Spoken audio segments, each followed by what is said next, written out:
Oh, we're just hopping right back into a new one. This is like maybe half an hour after we finish the last sode. So, what do you think? How do you think Keiichi's solution is gonna work? I don't know. I don't know. I don't want to speculate too heavily on how Keiichi murders someone. He seems to be. He's approaching it with a lot more forethought this time. So, like, maybe he'll do a real good job. Right. The thing is, I don't know. We got this part in about him talking about the him inside himself and being more sociopathic, right? We talked about that last episode. Mm-hmm. Yeah. I don't know, man. I just don't like Keiichi when he's like this. He's supposed to be about all the good times. He is. He's going to bring back the good times. Didn't you hear him? Maybe they don't want to hang out with him if they know he's a moiterer. Such asymmetric friendship. He made it clear that he'd be totally cool with Mio, and even if she had killed a bunch of people, so... And then she's all like, what? Keiichi, you killed someone? God, talk about a double standard. Mio and the others, having to set up for the Watanagashi festival or something, invited me along, but I refused. Of course I did. How could they be taking it easy and setting up for a festival in this situation? Mio had a lot of nerve.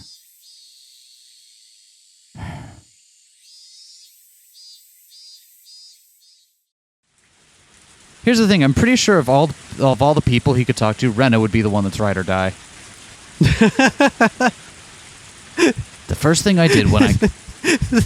The one that we know already has aggravated assault on her rap sheet. Yeah, exactly. She's like, yeah, but if you're going to do it, you're going to do it right. I have a think she'd be nothing but an asset. The first thing I did when I got back was take a shower. Not because I wanted to wash off sweat or anything. It was because I wanted to be even calmer.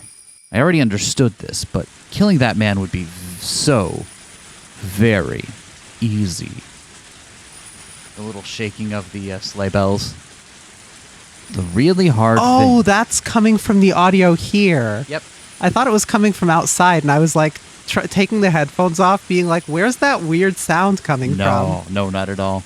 The really hard thing would be not getting arrested for it, so that we could get our peaceful days back. As I thought about it, I realized it wasn't easy. Japan's police force have the highest arrest rate in the world. I would need to deceitfully pull off the perfect crime, and it wouldn't be a half-hearted attempt. Still, it was not 100%. Even the best police force in the world couldn't have a 100% arrest rate. I've read a lot of articles on trials that people brought up on false charges. At court, they consider whether the charges are false or not, but figuring out the real criminal is entirely out of scope. And that meant perfect crimes did exist. In fact, perfect crimes were sort of like works of art. They could even be respected and revered. You just had to look at the inundation of mystery novels everywhere throughout history. They dealt with all sorts of difficult-to-solve incidents involving secret rooms and alibis and stuff, but they all wanted to show one thing. They wanted to show the beauty of a perfect crime. There was something divine in the flawlessness of the word perfect. Yes, perfect crimes were skills of the gods. And in that sense, the serial freak deaths they were calling the Curse of Oyashiro-sama, I understood they must have been the works of gods. Each one appeared to have been resolved, but they couldn't stop it from happening every single year. Yeah, skills belonging only to gods, those are perfect crimes. And I would be setting up my own crime before Oyashiro-sama's series of perfect crimes 4 years in the running. If I were to put it boldly, I was challenging a god. Foolhardiness would be needed to make the decision, but I needed to be calm, cool, colder than ice to put that plan together. Kill him like a flame, but as systematic as ice. Starting now, I needed to retain both those ideas within me. Modeling my crime after a mystery novel wasn't actually a bad thing to focus on. Sometimes kidnappings involving disturbing original methods that made it into the newspaper were used as the basis for novels after the person was arrested. Stuff like that made it into the news. Day and night, for a very long time, mystery novel authors polished and refined their most fantastic artistic crimes. Imitating that could be a shortcut to planning the perfect crime in a short period of time. But, of course, I haven't read enough mystery novels to act all high and mighty about them. The one who really liked mystery novels was my mom. She read every well-known mystery novel from overseas, past and present. Yes, she did. We know this from chapter 2. Hey, Mom, can you help me plan the perfect crime? Oh, I thought you'd never ask, sweetie. Finally, some family bonding. Every time she watched mystery shows, she would always criticize them as having cheap tricks or being poorly thought out. I wonder what the perfect crime would mean to her.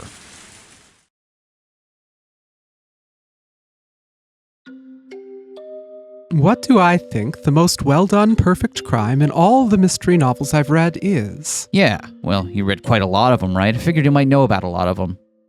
It's more fun to read them to find out. If I told you all the tricks right off the bat, they'd be no fun anymore. It wasn't like I was asking for my own amusement, but she was deflecting the question so I would somehow butter her up first and draw out an answer.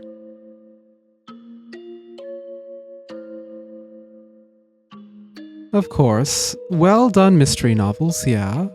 They all have a unique charm to them, so it's hard to say which is the most interesting.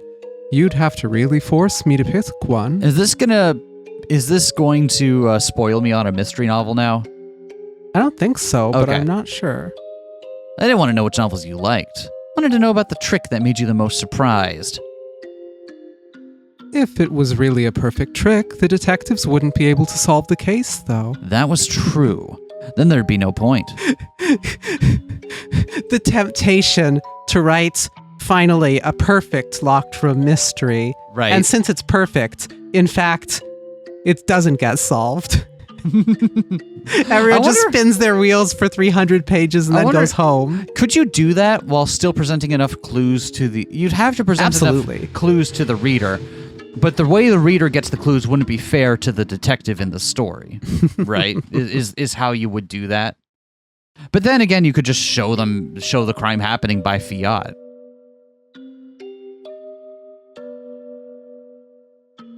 If it was unsolvable, it wouldn't make a very good topic for a novel. I get it. Yeah, you're right. If the main character can't solve it, it wouldn't be much of a story, huh? Was I being too simplistic? A mystery novel was basically a game. They were written so you could get to the goal, so that you could solve them. But I couldn't use something so optimistic. I needed to be the be-all, end-all of tricks so that we could, without a doubt, return to our old lives. By the way, Keiichi, do you understand that truly perfect crimes don't even become stories? Mom looked at me intellectually and grinned impishly. I never got to read it, but apparently one time a long time ago, Mom had written her own mystery novel and submitted it for some mystery novel award. Apparently she was really into it. Don't even become stories. What does that mean?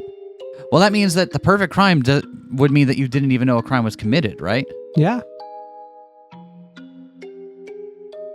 Keiichi, what are the essential parts of a story? A beginning, a middle, and an end? Correct. The beginning, of course, is especially important. If there is no beginning, then the story never starts. That's true. The only way to begin is by beginning. Well, yeah, if nothing happened, nothing would begin. Right. Nothing happened, so there wouldn't be even an incident. Detectives wouldn't be called, so there wouldn't be any mystery. There would be no mystery, so there would be no solution. In other words, it would be the ultimate perfect crime. Wait a second. Could you explain that again? My mom just told me something absurd, and she was saying it so smoothly too I kind of tuned her out, but she said something extremely important just now. It's not really that difficult to understand. The incident just has to never come to light. That's all. Just has to never come to light. For example, how about this? Say there's an old man living deep in a forest nobody goes into. Uh-huh. And one day the old man gets killed by an axe. And, let's say the criminal was the old man's son. He went to the old man's house and they were drinking together, but they got into a fight and he killed him. What an extremely cheap plot. It was an impulsive crime without a bit of planning. It's pretty far from a perfect crime. But Keiichi, the house was really, really deep in this forest. So deep in the mountains that nobody would ever go out that far.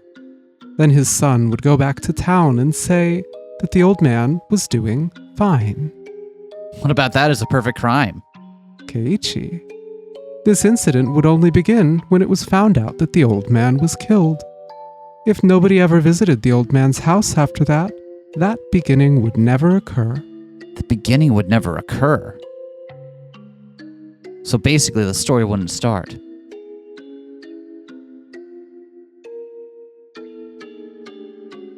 The incident wouldn't come to light. and they wouldn't call the detectives. And nobody would be suspicious in the first place, so there'd be no mystery. They'd think the old man was still living by himself deep in the forest, and the old man's face would appear in the sky, and that would be it. Something like that. Oh, this is... And the old man's face would appear in the sky, and that would be it. Something like that, you know? That's amazing. That's a pretty great trick. But it wouldn't be a novel. Mystery novels are for entertainment, after all. They can't be instruction manuals for perfect crimes. I was trying hard to talk cheerfully to fool her, but inside I was excited. Special tools, strange geography, mysterious drugs, traps involving huge sums of cash. None of them were needed for perfect crimes. The more important thing was that there wasn't a beginning. As long as the incident didn't come to light, it would be fine. Speaking broadly, if I could kill him without anyone finding out, and dispose of the corpse somewhere no one could find, it would basically already be a perfect crime. Of course, someone up and vanished one day, all of a sudden people would get suspicious, but that didn't apply to this man. Last year after their aunt died, he ran away from the village in fear of Oyashiro-sama. But the night of Otanagashi came around again, everyone would have to think he ran away in fear again. Meaning he had been living with a lover of his own in town. No matter what it felt like when he vanished, no one would be suspicious. People hated him, after all. No one would care where he went if he disappeared. When I thought about it like that, it got easier and easier to imagine killing him. There was no point in thinking inside my house anymore. I left, getting my bike out of the garage. So that bit there also makes me really want to read a story that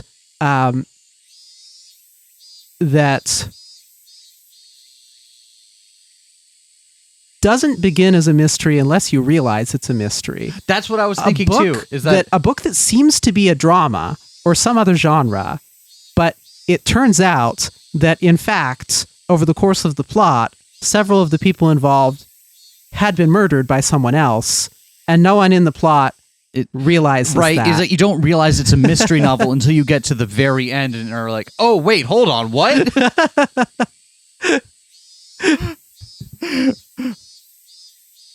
That must exist. So if it does, sound off in the comments and I will read it. Well, I mean, sound off, but don't tell us what it is, I guess. Because like, if you were to tell us what it don't is, sound off. then it would...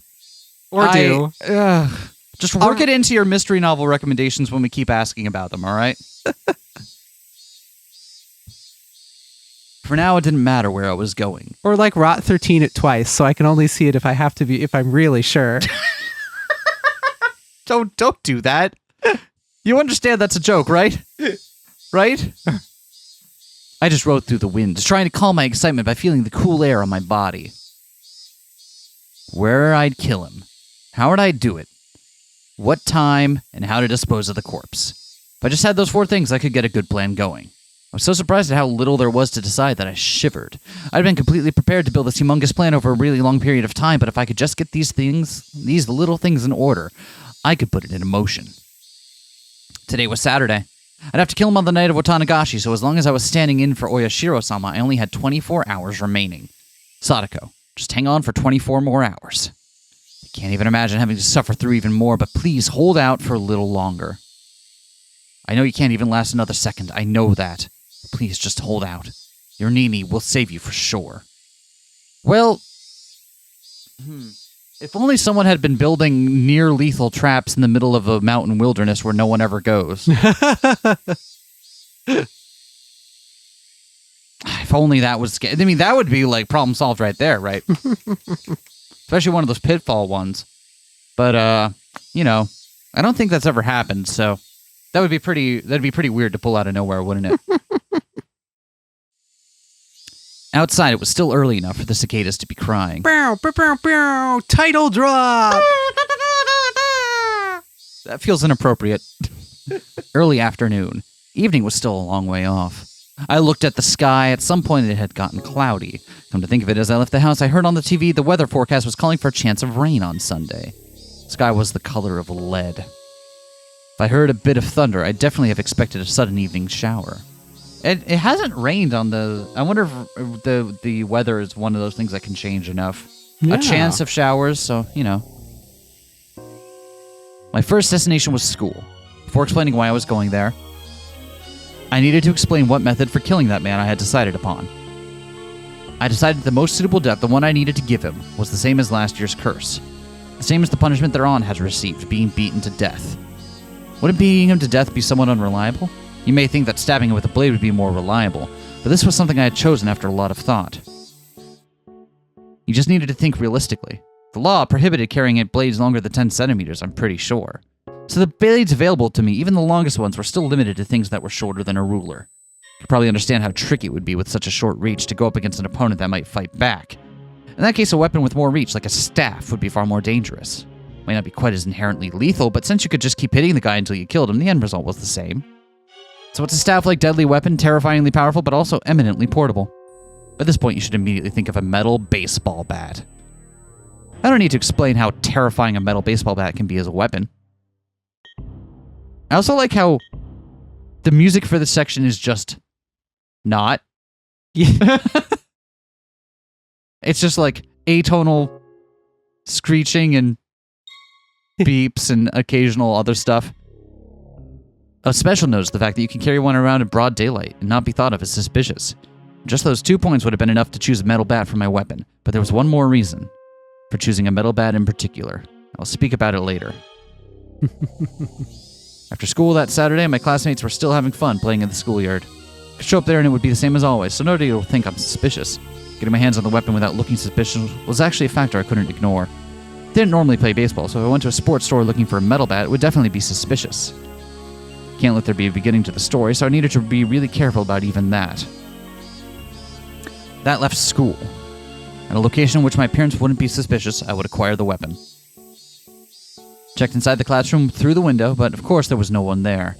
The only students who would stay in there were me and the others when doing club activities. Without us, the classroom after school was just an empty, unused room. Without glancing around nervously, as if I'd just gone to get something I'd forgotten, I casually went in the entrance. Looked like the teacher was busy with paperwork in the teacher's lounge. I didn't see her in the hallway. Naturally, yet quickly as a shadow, I entered the classroom. The empty room was full of a strange, stagnant air that you couldn't feel normally. An empty classroom with no one here. Maybe while no one was around, the desks creep about of their own accord, licking the floors clean of dirt. If I suddenly stepped into a place like that, would the desks in their surprise fly at me, crush my bones, and eat me alive? That's ridiculous. I felt regret at wasting valuable thinking time on stupid delusions. The students' lockers were lined up in the back of the classroom. The one I was looking for wasn't my own. It was a forbidden locker, one I had accidentally discovered one day. Here it is, Hojo. This has to be it. One person has one locker, then why would Sadako have two? I made a fuss about it once. After that, I learned it was Satoshi's locker, and he had the same last name as her. But of course, even though it was a locker for a student no longer here, looking inside it was still a shameless act. But one time I let my curiosity get the better of me and I took a peek aside. And inside it was average and worthless. At the time I hadn't been interested, so until now I'd forgotten what had been in it. But now that I had, dare I say it, awakened, I remembered the thing that had been there. I think there's also one other unstated assumption I want to poke a little hole in here. The unstated assumption is that Keiichi becoming sociopathic means that he's more likely to make logically correct decisions that will lead to his deserved solution, right? And in real life, that's just not the case. Ignoring like the emotional aspect of things makes you worse at doing shit like this. Like, because right now he's not even factoring in like, oh, people are going to know that I've had it out for this guy. One person in particular. Yep. No matter how perfect this crime is, like, it's not like people aren't going to react to it. He hasn't factored in how Sadako's going to react or what they're going to think. And, like, sociopathic thinking, like this kind of, like, logic-driven thinking that we seem to lionize a lot, is not actually better. Wholly ignoring the emotional side of logic makes you worse at coming to conclusions. But, you know, that's fine. It's good for a narrative, though. Wouldn't want to meet him in real life, but, you know. I opened the locker and a stench of mold and sweat wafted out like a gym storehouse that hadn't been cleaned in weeks. My face puckered up at the stench, but I looked for it. Yes, Satoshi was on Coach's baseball team. Inside the locker was a Hinamizawa fighter's uniform and a bat. The one Satoshi used, the metal bat. Yes, this was the reason I wanted to choose this bat. This murder would be carried out by me, but this wasn't originally my role, it was Satoshi's. But I would stand in for him and call myself Sadako's Nini. It was one of the rules for standing in for him. I had reached the metal bat and grasped it firmly. It was light, and yet its tip had enough heft in it, enough to easily imagine the horror if I brought it down with all my might. Satoshi, I will give you one last chance to save your sister. Lend me your strength. You're a coward, but I will stand in for you. So if you still care even a little bit about her, you will lend me your strength. There was no more suitable weapon in the world for putting that man to death than your bat. Now, I just needed to figure out where to hide it. Tomorrow, before the act, I would just stop by the school and grab it, because I couldn't ignore the possibility someone would see me bringing it home and think it was strange. But if I left it here, there wouldn't be a problem now, would it? Plus, tomorrow was Sunday. Not only that, it was the day of the biggest festival in the whole village. Nobody would be coming to school. I left out the entrance and went over to a construction vehicle parked nearby. We'd been warned by our teacher not to touch it just for laughs, so none of the kids would come near the vehicle either. They wouldn't, because if she found out they touched it, they'd be in huge trouble. I quietly hid it in the shadow of the vehicle. Chances of someone operating the vehicle tomorrow were slim to none, because tomorrow was Sunday. Government workers had the day off. And from what my classmates had said, the thing had been left here for years now. Machines that haven't been moved in years, you can't just suddenly start them up again, so I was almost definitively fine in this case. The sunlight was piercingly hot. My head grew faint for a moment. Had the heat been this harsh for the entire day? A moment of dulled thoughts like this was a moment of carelessness. I gave myself a couple hits in the head, then looked around warily. Okay, next, how to dispose of the corpse.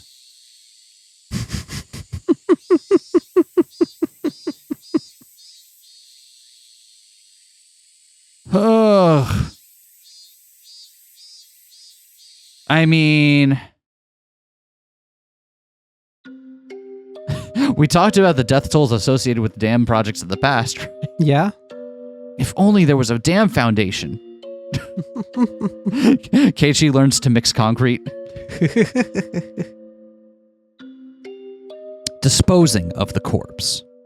The ultimate way not to create a beginning was not to let the corpse be found. It was even more important than killing him. Thinking on it vaguely, the first thing that came to mind was the swamp. Onagafuchi, the dreadful bottomless swamp revered even now that appeared in the legends of Onagafuchi Village. Yes, the swamp called Onagafuchi was here first, and then the village took its name to become Onagafuchi Village. In other words, this swamp was the origin of Onagafuchi Village. No one, no matter who it was, would float back to the surface of this bottomless swamp.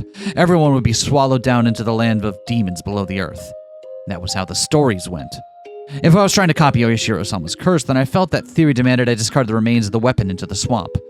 But they may have said it's bottomless, but I didn't actually know. And people say large creatures like humans produce a lot of gas when they rot, granting a lot of buoyancy.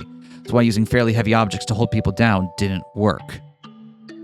Like, say, if you're trying to hide them in a city block somewhere. Come to think of it, with the curse this year, the year before last, Rika-chan's mother drowned herself in the swamp.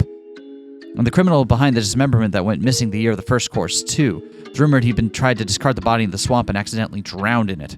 Never heard of the corpse coming back up or them finding it. Shouldn't I choose to discard the corpse here, too? Well, Keiichi doesn't know this, but we know that in previous years they've actually had divers go through the swamp, right? Yep. Right, so. And yet, in previous years, the divers didn't find anything. They didn't find anything, but, like, they have the capacity to look down there. And they do. I could discard the weapon there. And then, for example, if her uncle came out on a motorcycle and attacked, it would be convenient to get rid of the bike, too. I knew that Sadako's uncle generally used a motorcycle for transportation. But as for the corpse, did he? Yep. Interesting. But as for the corpse, after a lot of worrying, I decided not to discard the corpse in the swamp. The drowning, suicide, and accident were both rumors. Nobody knew if they'd actually happened. There were no lack of false rumors about the drowning suicide anyway, and it was possible the murderer hadn't drowned there and was still on the run. That meant no one had ever confirmed a corpse being dropped in there and then not coming back up. Then what would I do with the body? I thought it might be interesting to go with the first incident, to cut him to pieces and hide him, but the preparation and work for dismembering a human body would be difficult given the amount of time I had. With that out of the question, I arrived at the conclusion to go with the more orthodox method of burying the body. Then where would I bury it was a question related to where I would kill him. course, I wanted to keep my time and proximity to the body at a minimum. With that in mind, I would want to dig the hole to dump the body in beforehand and make the location of the act and hole close together. Choice of where to plan the crime, that I needed to be absolutely careful and thorough with. Had to be somewhere nobody would witness it, and a place with hiding places for a sneak attack. I could dig a hole for the body right there.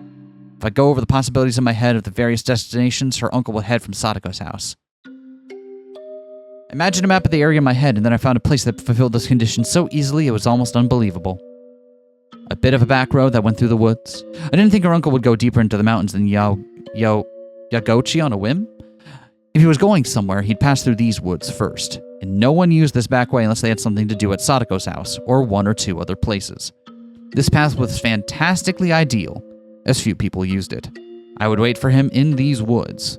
Would an ambush actually be possible? Went to the trees and tried really hiding myself in a few places. It was extremely quiet. My senses could be sharpened here to the maximum amount. I didn't know when he'd come, but I wait right here for Sadako's uncle.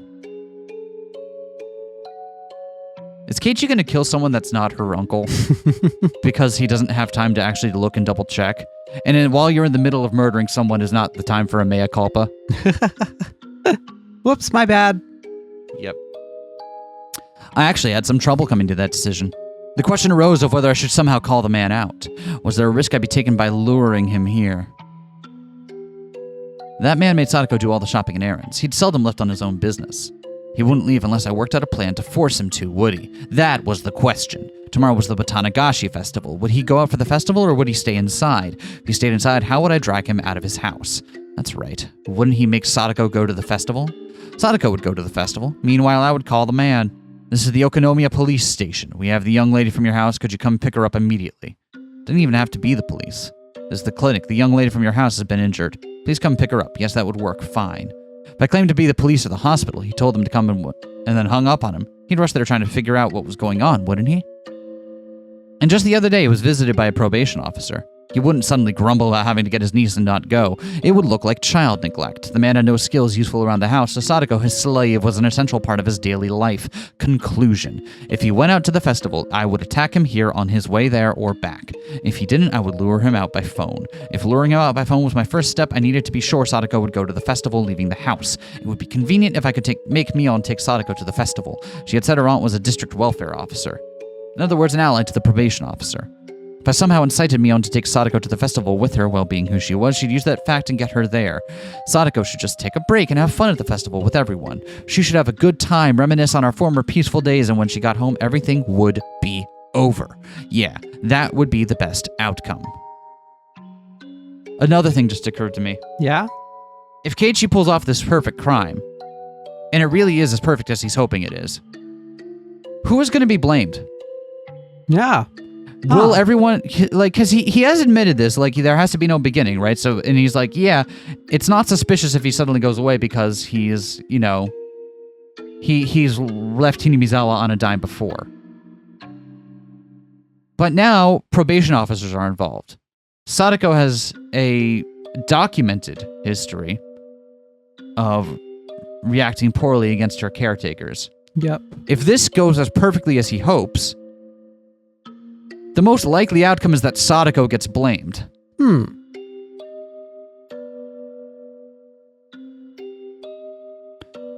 With that decided, I needed to dig a hole somewhere in the woods to hide the body, so it wouldn't stand out and it wouldn't be found. Someplace no one would see me while I was completely exposed as I buried the corpse. I'd wanted to be close to the scene of the crime, but it naturally grew further away. Deep in the bosom of the black forest, the voices of the Higurashi were the only sounds here, informing me the people shouldn't indiscreetly set foot in this place. Digging a hole, huh? Digging a hole with so many tree roots crawling around the ground would be far more difficult than I'd envisioned. I snuck a gardening spade out here in my bag, but that wouldn't be enough. Still, as I looked on into various approaches, I managed to find a place I could dig into. Tomorrow I'd bring a real shovel from the storeroom at home. I managed with that. I wondered how big a hole would have to be to fit a human all the way into it. I'd probably have to dig pretty deep down. But if I was slipshod in these efforts, I'd let a beginning occur. I absolutely could not allow a beginning to occur. Use any amount of time you need to. I mustn't spare any effort to utterly erase him. Oh, also the motorcycle is an important detail. He mentioned maybe pushing the motorcycle in the swamp, but I don't know that he's thought about how he also needs to get rid of that in order to completely sell his version of the uncle running off. Yep. I glanced at my wristwatch. It was a little past 6. This was probably all I was going to get done here for today. I really wanted to dig the hole in advance tonight, even if it got dark out, but Mom would be upset if I stayed out that late. Wouldn't be good to come off as suspicious to my parents. I needed to go back home and give Mion a call soon. I needed to get her to promise to bring Sadako to take Sadako tonight. After that, today would be done. Done. Would it be, though? Was this really everything I could do to prepare right now? I decided where to kill him. I decided how to kill him. I decided, of course, how to dispose of the body. I didn't decide on a time, but I would play that part by ear. I didn't have a way to decide that. Was that really all? Was this really all right? Have I overlooked anything? Would this really go how I planned? After all of this, worry started welling up one after another. It was only natural I'd be anxious. This would be the first and last big job of my lifetime. I could not allow failure, and I had no experience as this was my first time. I didn't have the know-how. I didn't have the knack. So it was only natural I'd be anxious. The dark clouds of unease told me doing nothing would be the easiest way, a truly pathetic suggestion this late in the game. Have you forgotten how miserable Sadako looked? From the outside, it may have looked like I was resolute, but deep in my heart, my knees were shaking loudly. Deep in my heart, my knees were shaking. My knees are located in my heart. They shouldn't be in there. I've never actually won a single fight to my satisfaction. Could I really kill someone? I may have been planning an ambush, but my enemy was large and far older than me. He had a scary face, and he looked like he was well accustomed to fighting. Could I have? All the pieces before and after the murder were perfectly planned. But was the actual murder the most important part, what unsettled me the most? All my preparations, all my perfectly concealed machinations, if I didn't successfully murder him, they amounted to nothing. Damn it! After coming this far, you're pathetic, Keiichi Maebara. If you start to have these kinds of second thoughts, your ulterior motive will be obvious. Let's go home. Go home and calm your mind. Tomorrow will be a juncture in your life, the likes of which graduation, employment, marriage, and childbirth couldn't hold a candle to. A day of murder, to kill someone for someone else's sake. With that day behind us, we would take it back again. Those mild, spring-like days we never thought would stop. Those safe, peaceful, fun times. I pedaled my bicycle hard to get back home. I felt somehow unsteady, like my body and soul weren't in alignment. A subtle shift between where the tips of my hands and feet really were and where I felt them to be. My vision was a little distant and narrow, as if the great barrier I risked my future life on had nothing to do with me. Oh, great. Time for this again. An unreal sensation. How could I put it? Everything was so far away. Also, make sure to hydrate, Keiichi. You don't want to, run out of water when you're and parch yourself when you're planning murder. Yeah. That's fine. Feel your unease permeate you, Keiichi Maebara. If that will turn your timidity into meticulousness and allow you to act with greater caution, then it's actually an important emotion to feel. This feeling I had, it never went away that night.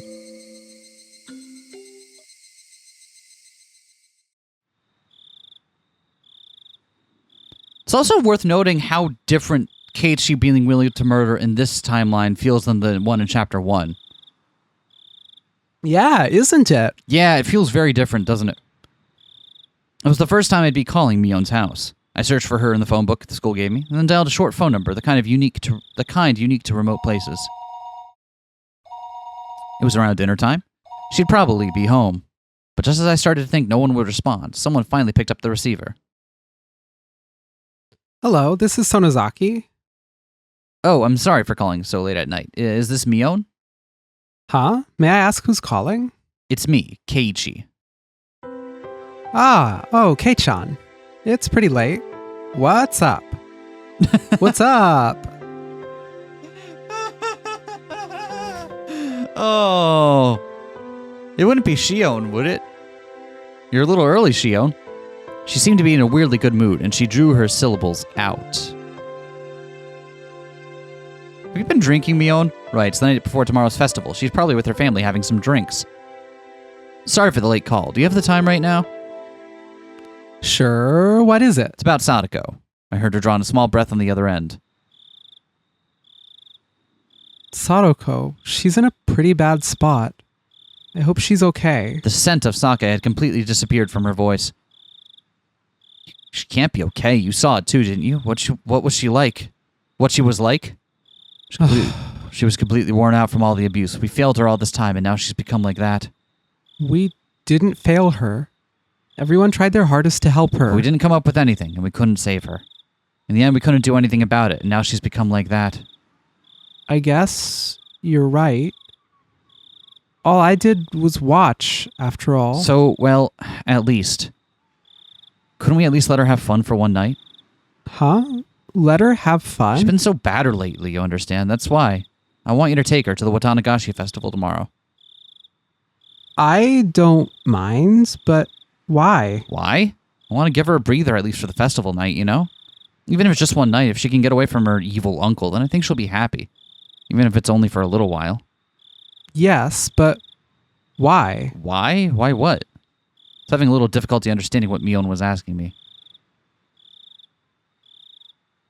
Why, well, I mean, why don't you bring her, Kei-chan?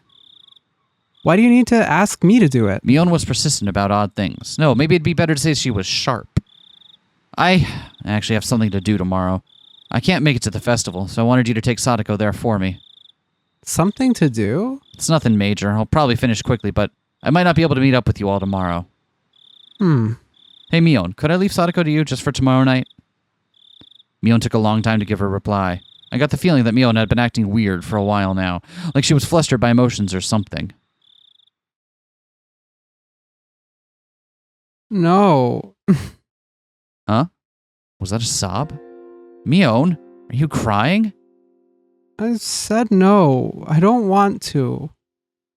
I don't want you to push this onto someone like me. I'm not trying to push anything onto you. It's just for tomorrow night. That was a lie. What? Mion, what was she talking about? Saying it's just for the night of Watanagashi. And then it was forever. Liar.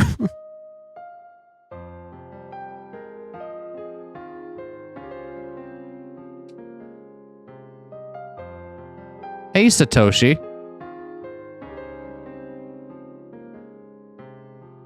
Is this Shion? Then? But I guess we're even, huh? I couldn't keep the promise I made with you. I left her alone all this time. I had no idea what to say to that. Mion was clearly now talking to someone other than me. I didn't know who. All I could do was listen to her in a daze. You never came back after that, and now you called me again. To push her onto me. You're so unfair. Hey, you're Satoshi-kun, aren't you? Yeah, okay, I figured this was Satoshi, and then this probably makes this Shion. Mion, what are you talking about? And I said her name, whatever spell was on Mion was released. I'm sorry, it's nothing. It's just that I got a phone call a lot like the one you're making now, a long time ago. Was it from Satoshi? Mion didn't answer. All I could hear were sobs coming through the receiver. Sorry. I think I'm still a little tipsy. I got all weirdly emotional. Sorry, I probably scared you. I had no idea how it happened, but I was pretty sure that last year on this very day, Satoshi had called Mion and told her to bring Sadako to the festival. And when she asked why he needed her to do it, he replied the same way I just did. Satoshi didn't go to the festival, did he? Yeah, he said he had something to do and couldn't make it.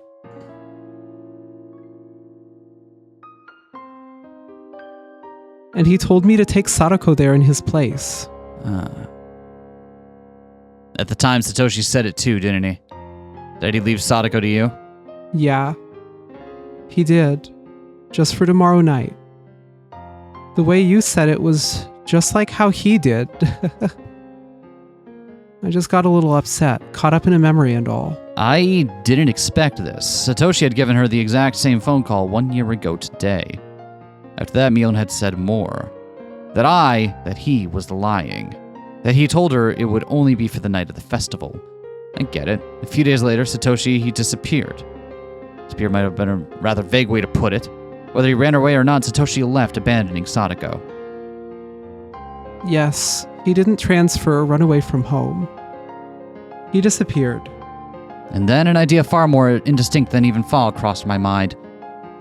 Satoshi made exactly the same phone call as me last year. Why would Satoshi make the exact same phone call?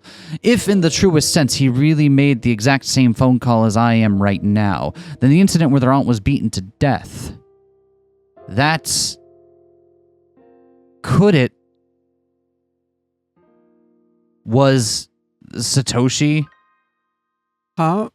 What was that? Last year, Sadako had been constantly abused by her uncle's wife, their aunt as well. Her aunt abused her the most, and on that night, in the name of Oyashiro-sama's curse, she was taken from this world. If I thought about that, everything made perfect sense, didn't it? Last year, Sadako's aunt was beaten to death, wasn't she? Would it be impossible for Satoshi to have done it? No, but that would mean... But then Satoshi, who was a coward who abandoned Sadako and ran away, wasn't he? Is that what that means? If he really did that, then didn't he have to make sure there was a second person who disappeared? Maybe. In order for it to go along with the curse? I think that's the one thing Keiichi is also... the one thing, like he isn't forgetting a whole bunch of stuff. If Keiichi really wants this to get passed off as the curse, then who's disappearing?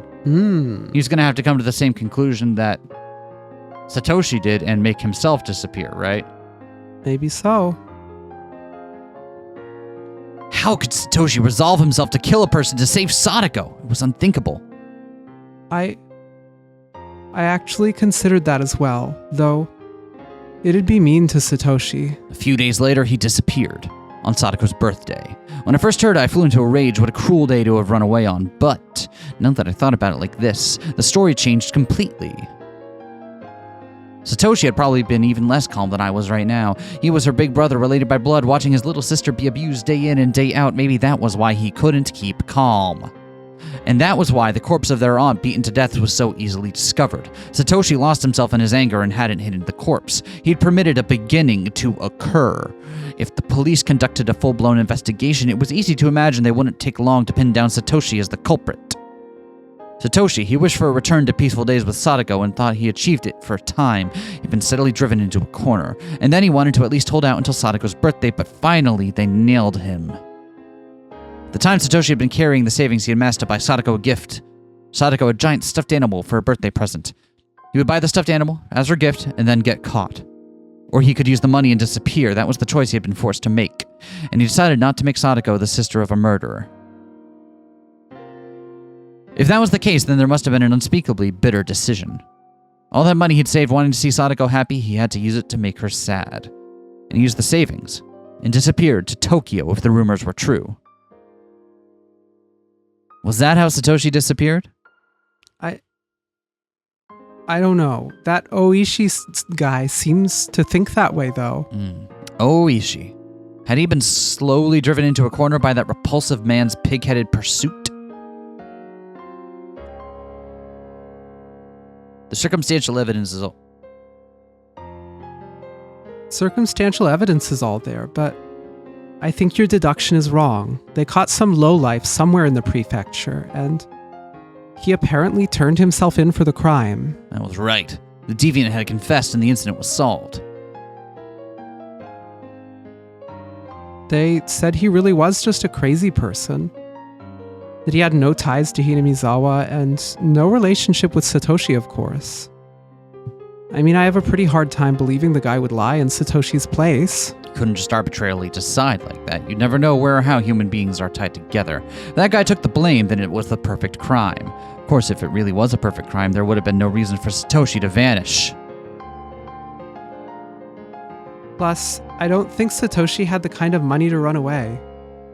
That day he withdrew all his savings.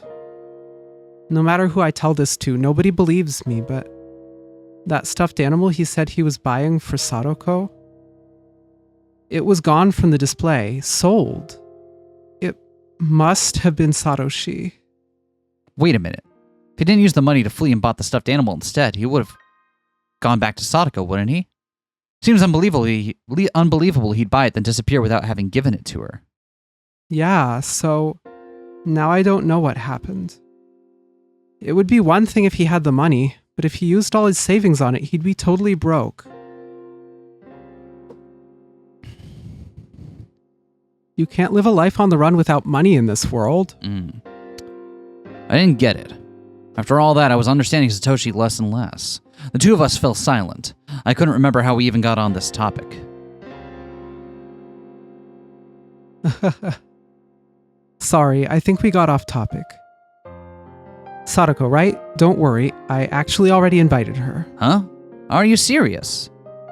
When everyone went to the shrine to prepare for the festival, we started talking about getting Sadako to the festival itself. So then I used the phone at the assembly hall to invite her. Her uncle was acting distant and didn't seem to care at all, but in any case we got the okay from him. We decided to all meet up and go together tomorrow. You okay with that? Satoshi? Stupid. I'm not Satoshi.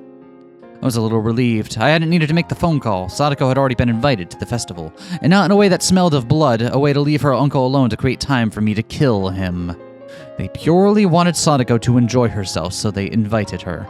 In the end, it was the same, but I was happy for that slight difference. I'm sorry. I guess I didn't need to call then. First yesterday and now today, huh? Sorry for saying such weird things. Just forget about it. No, I'm the one who should apologize. Losing it like that isn't like me.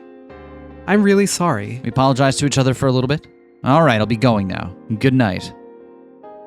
What did you have to do? As if interrupting our parting words, Mion struck straight where it hurt. Or is it like with Satoshi where you can't say?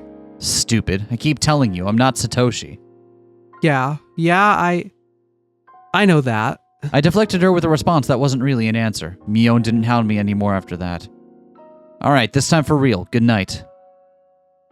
I don't know why you're giving me the same phone call as Satoshi-kun did, but yeah, never mind. I'm sorry.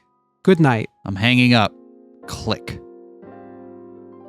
Satoshi Hojo, just who are you? I scorned you as a coward who ran away, abandoning his sister. I always thought you didn't have the right to call yourself her Nini, but now I didn't know what to think.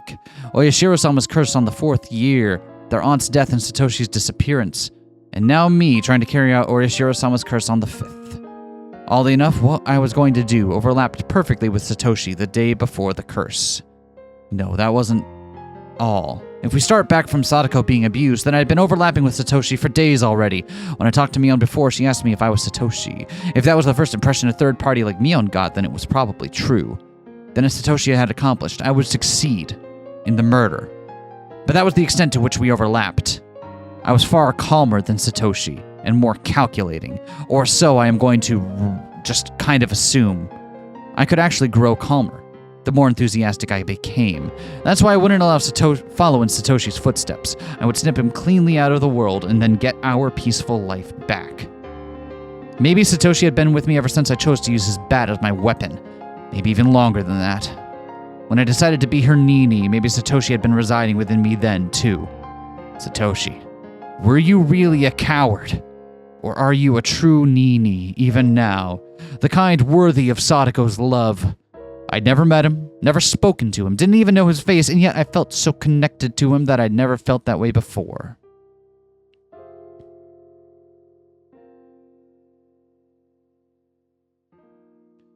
Keiichi plans a murder hour. And we get a new theory about what happened with the previous Watanagashi. Yeah, hasn't I floated that one before? I think you may have, but I think nobody in the game so far had yet floated. Yeah. Like, what if Satoshi stepped in? And you're right, there were questions I couldn't answer at that time, but this seems to be a version of events that takes that into account, which is interesting. Yeah, you have a version that makes a lot of sense and gives two reasons why he'd need to disappear. One, so Sadako doesn't get caught in the crossfire, and two, so it can be the curse. Right. Both of those things. Mm-hmm. That is a reasonable way to look at it. It doesn't mean it's the correct one, but it's an interesting way to look at it. July redacted, 1982. Okonomiya Police Station, 1st Investigative Division. Chief Tagatsuji. Redacted Prefecture Police Headquarters for the eradication of drug-related crime. Shishibona Branch Head, redacted. Interesting, so this is drug-related crime here. Regarding incident, redacted, designated as undercover investigation. Undercover investigation?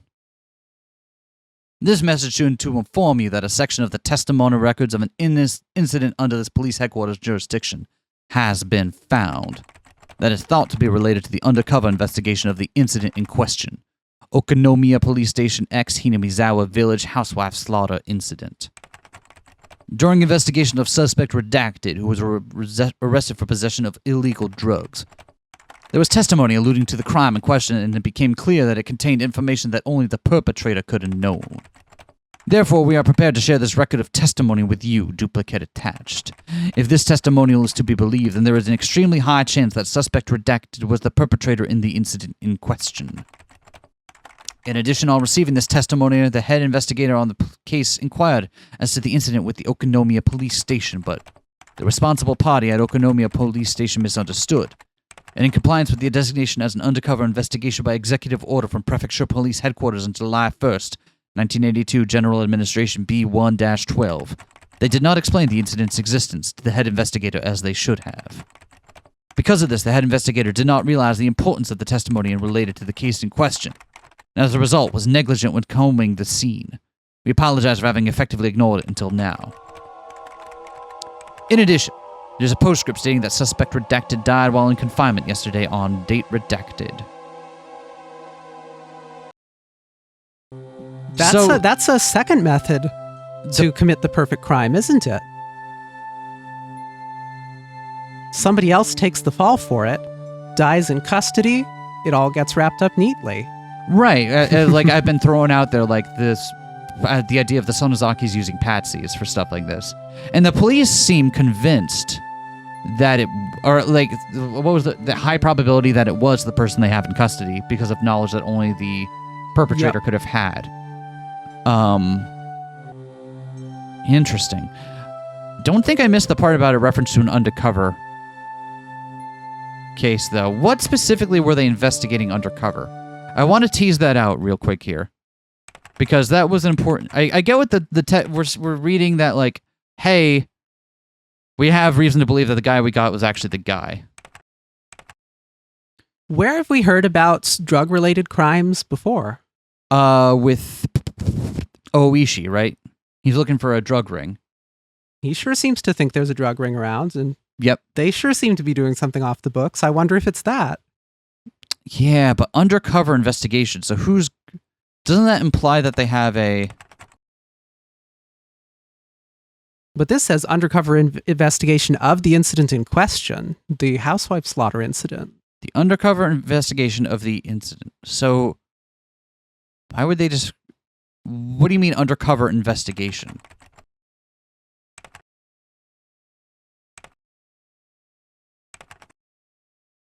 We do know they've been keeping the incidents under wraps since chapter 1. So maybe that's what that could means. Be it's just that, like, they're like, hey, yeah, we're not publicizing this. Anyway, is that what that means? Is that probably what that means? Or it could mean that they do indeed have somebody who is informing them and is... Yeah, that's the real thing I wanted to tease out, was to determine whether or not I'm supposed to be believing there is a person feeding them info. We do know there's an investigation being kept secret at the very least, and that this incident has to do with it. Yep.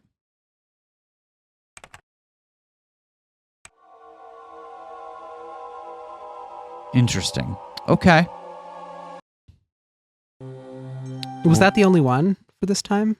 Yeah. Okay. Yeah, it was just... Okay, yeah. For the attention of those on the housewife slaughter incident case. What do you think happened to that suspect in custody, huh? Huh? Well, we know. They choked on a spork, and it's unclear if it was suicide or an accident. We bring this up every time. I feel like it... There's no third option there. They definitely choked on their own spork, and it was definitely their own fault. Just choking on a spork, as one does. Yep, exactly.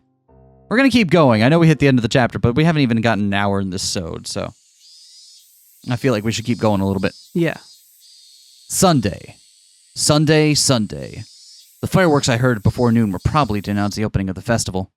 And the weather certainly wasn't festival weather. It was cloudy. The television forecast was calling for possible downpours starting this evening and lasting till around midnight. But as long as it wasn't raining at the moment, the festival would go on. The festival had to open, or it wouldn't begin. The Furude Shrine grounds were probably decorated beautifully for the big performance that only happened once a year.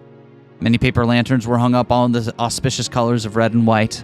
The sound of electric motors at the stalls, the voices of kids running around, their happy families watching them, smiling. Today was the festival of Watanagashi. Was everyone already partaking in the festivities? What about Sadako? Had she forgotten her days of suffering for just a few moments while smiling that brilliant smile she hadn't in so long? This would probably be the longest day of my life. It would be a day I would remember vividly for as long as I lived. I told my parents I'd go to the festival this evening and lounged about during the early afternoon.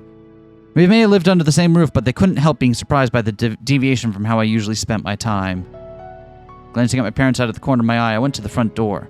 Tied my shoes just a little tighter than normal, as if to express the firmness of my resolve in those knots. When I decided to murder Sadako's uncle, I was in such a state of excitement I almost went crazy. And when I was planning out the act of a murder, which went directly against all morals fostered in me thus far, I was in such a state of calm I almost thought I had lost my emotions. And then yesterday, when I learned Satoshi had made exactly the same phone call as I didn't know how to describe the muddled feelings I had then. And now entering today. Right now, I lacked all the emotions I'd possessed until now. To make a simple analogy, it was the kind of feeling you might get right after you wake up, when you're still half asleep and you don't feel anything very clearly. I had no anger towards that man for the violence he'd committed against Sadako, nor did I feel sadness or sympathize with her. I felt no discontent towards my friends who had just waited and watched, never reaching out to her with any help, and no nervousness or fear towards the day that had finally come. Yes. Right now, you could say I was in the best possible condition for carrying out a murder. When it came down to it, I would probably need to let my violent emotions take control, but right up until that moment, I would be like an insect. I would slowly, surely, and silently move towards my one objective, and then when I had my prey, I'd attack like a bullet. There was no emotion in that. Just the creeping mindset that insects all possessed. That sort of sneaking feeling was just the best. I would kill Sadako's uncle like he was a worm. I had to laugh a little at thinking that way, thinking like an insect. Tug. I tightened my laces one more time and walked out the door. I brought the shovel out of the front storeroom. I would need to dig in the man's grave after all. The shovel was a convenient one made for camping. If I twisted it like so and split it into three, I could easily hide it in my bag. I twisted the shovel and dismantled it. And even though I'd done it countless times before, I had trouble for some reason. Like I was suddenly clumsy now. I knew why. It wasn't because I was nervous. My weak-willed self deep within me was hesitant. I knew that the act of dismantling the shovel was the first step I'd take to becoming a murderer. Ah! The last twist was conspicuously difficult, but it finally submitted before the strength of my determination. The area around Sadako's house was outside of my circle of activity, but even just riding my bike in the middle of the day like this might seem suspicious to an observant person. I definitely want to avoid meeting and talking to someone I knew. With that in mind, I chose the route to my destination carefully. I didn't mind going the long way around. With how long this day would be, I could never be too careful after all. Still, I was fortunate enough not to run across anyone on my way to the planned site of the crime. I wasn't superstitious at this point, but it was a good omen. The place I would dig the hole was in this grove a little further into the woods. I was worried I might not make it to the same place as before since there were no signs to guide me, but I arrived there smoothly as expected. Took another look around. Not even a hint of human presence. The air was a little bit damp, but it was comfortable in the cool shade of the trees. I took the disassembled shovel out of my bag and began skillfully putting it together. Then I stuck the tip of the shovel into a soft-looking patch of ground and pushed it on it with my foot. The shovel would split into the earth if I put some strength into that foot. The act of doing so seemed awfully like the point of no return, and it made me hesitate. I was just digging a hole with the shovel, but it made me gulp hard. Calm down, Keiichi Maebara. Let's do a countdown, how about? Get it down on the count of 3, okay? Alright. 1, 2. I couldn't do it on the countdown, despite it being sticking the shovel into the ground. and I had to count down 5 or 6 times. Damn it, I'm just digging a hole. This is pathetic. As I thought that, I put strength into my heel like I was stepping on something unpleasant, and split came the sharp noise.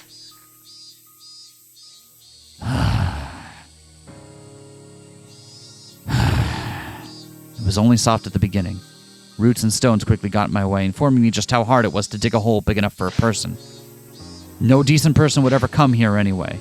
Maybe it would be big enough to cover him up with some dirt. Every time a naive thought like that crept into my mind, I bit down on it with my teeth and dug even harder. I've dug enough now, I could hide him like this.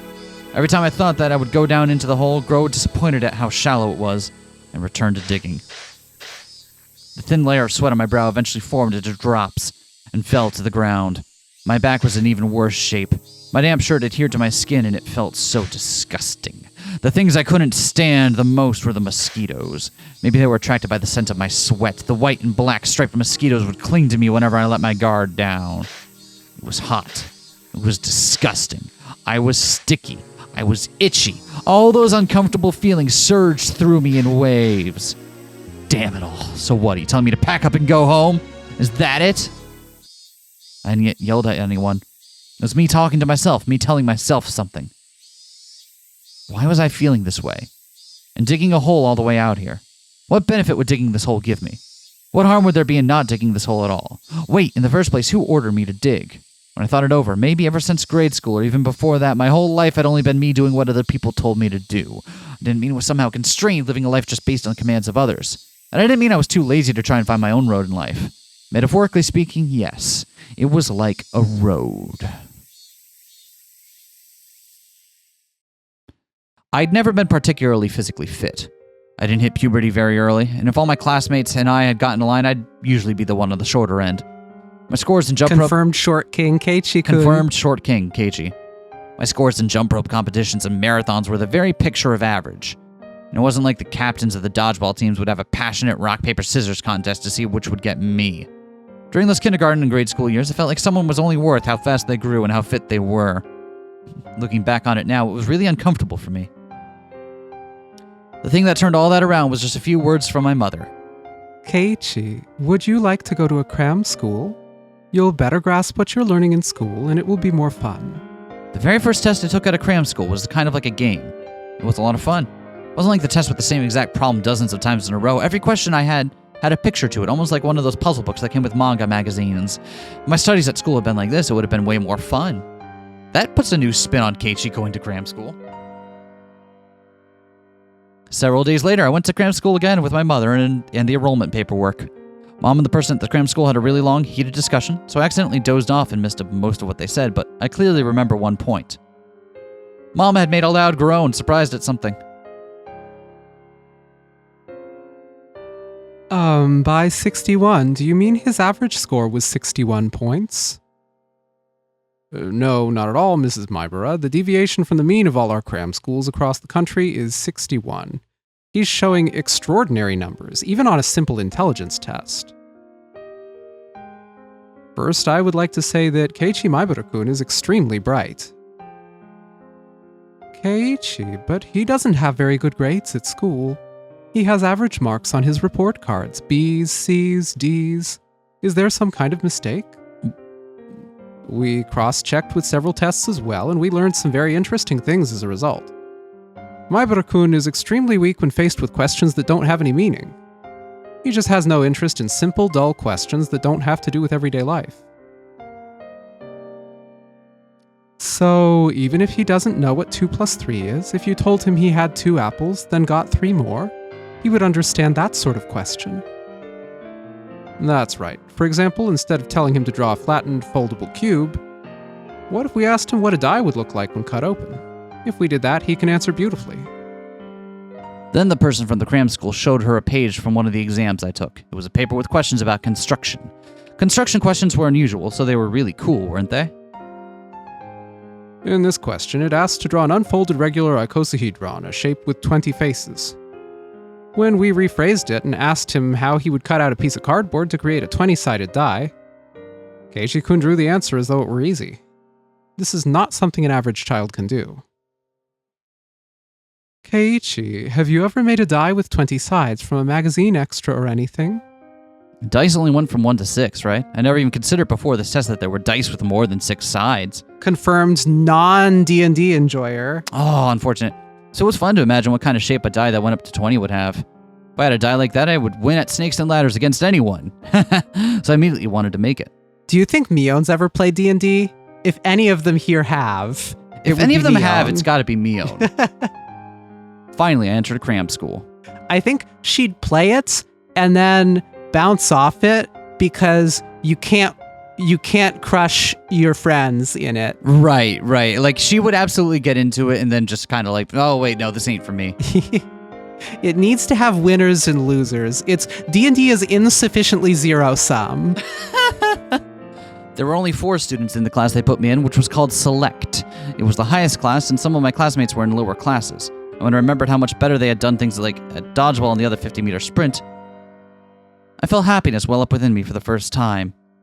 Even if I wasn't as good as them physically, I triumphed over them in other ways. It was fun at first. The more I did, the more I was praised, and my teachers at school suddenly started pampering me. It felt good. My parents were satisfied too, and I enjoyed seeing them satisfied. The more I listened to my parents' commands, the more fun things got.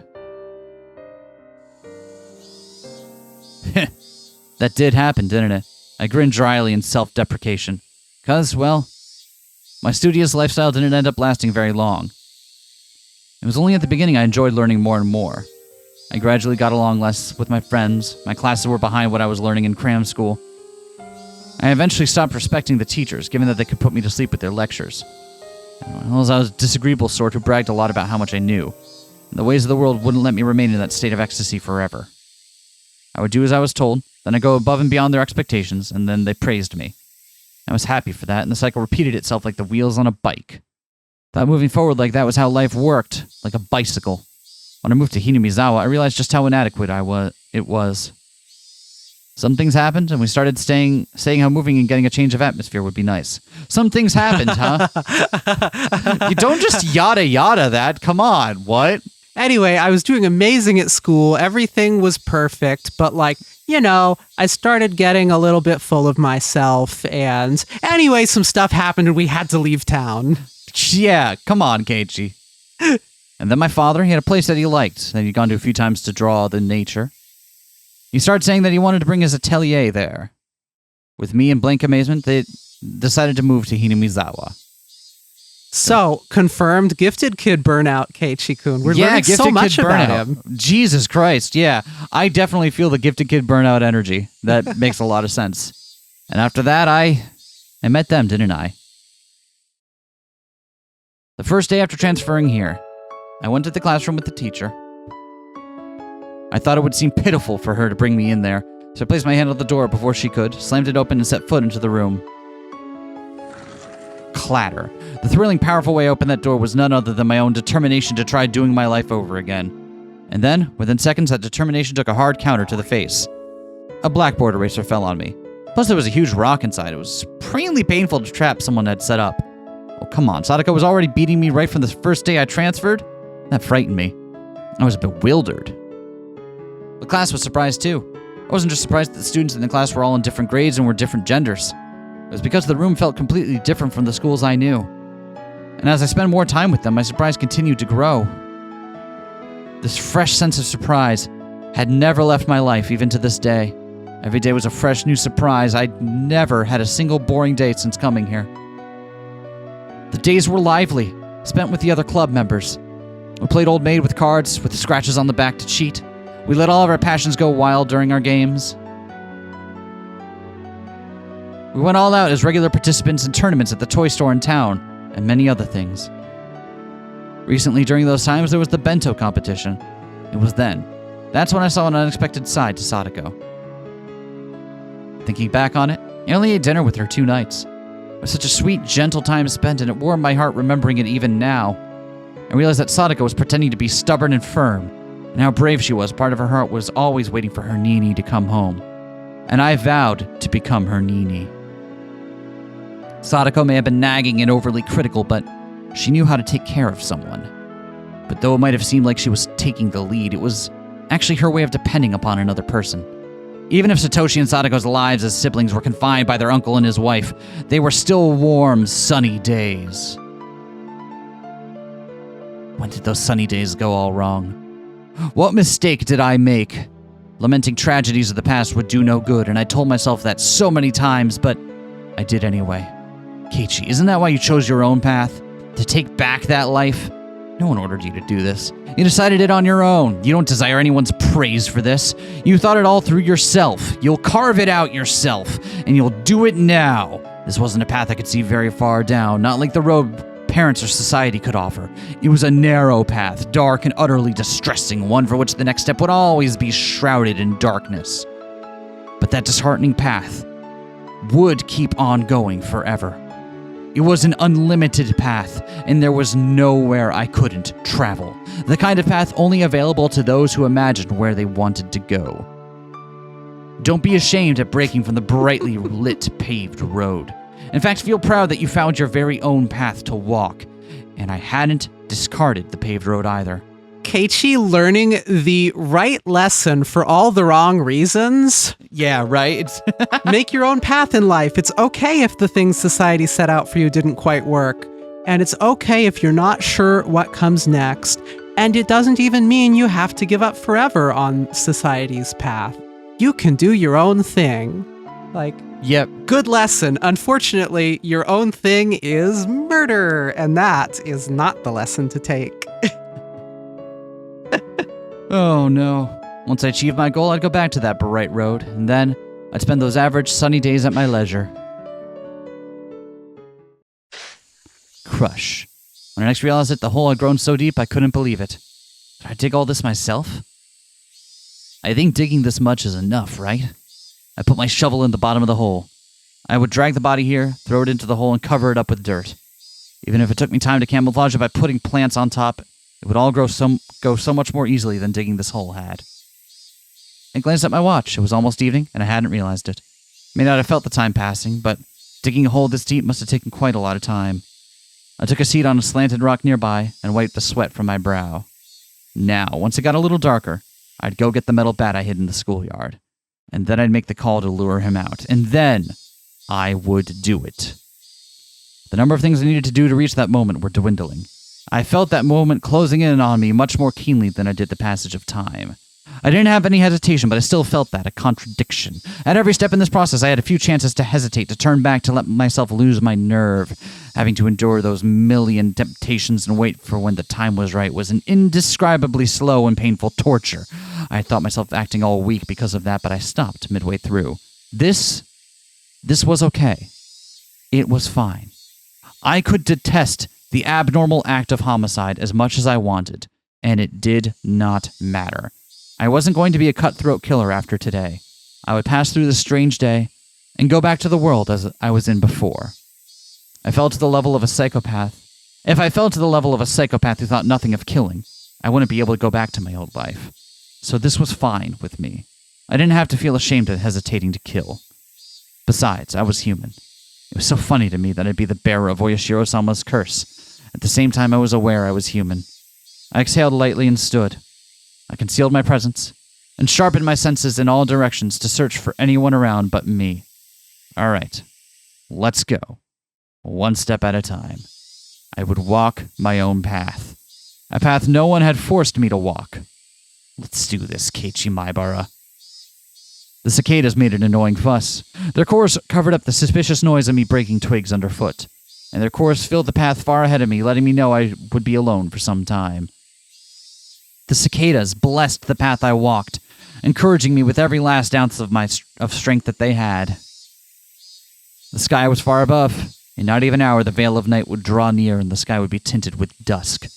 And by that time, the Higurashi would let me hear their chorus in place of the cicadas. When that happened, would everything be over with? Would everything have ended? I said something along those lines when I left Sadako's fate up to a public agency. But this time was different. I would do it. I would carry it out. I would end it. It would all be over very soon. Everything would end, yes. when the Higurashi cried. Title drop!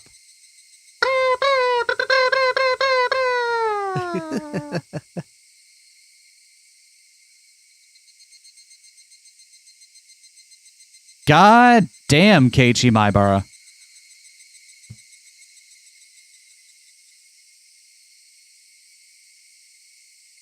And I think that's where we're going to call this sode. Yeah? Yeah. Let's do it.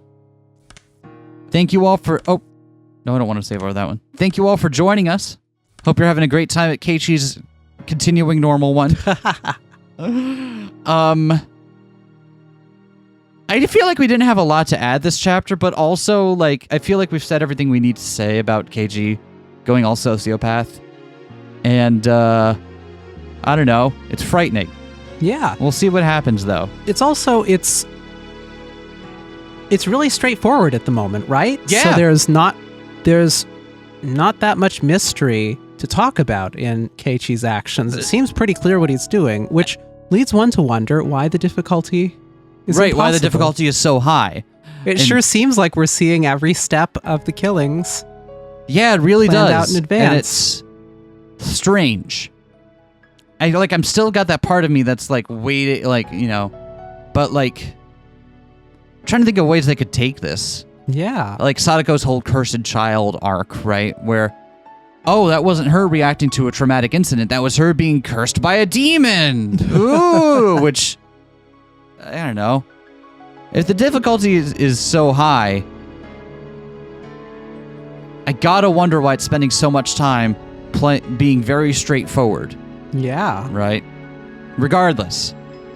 We'll see you all next time, everyone. Bye. Peace.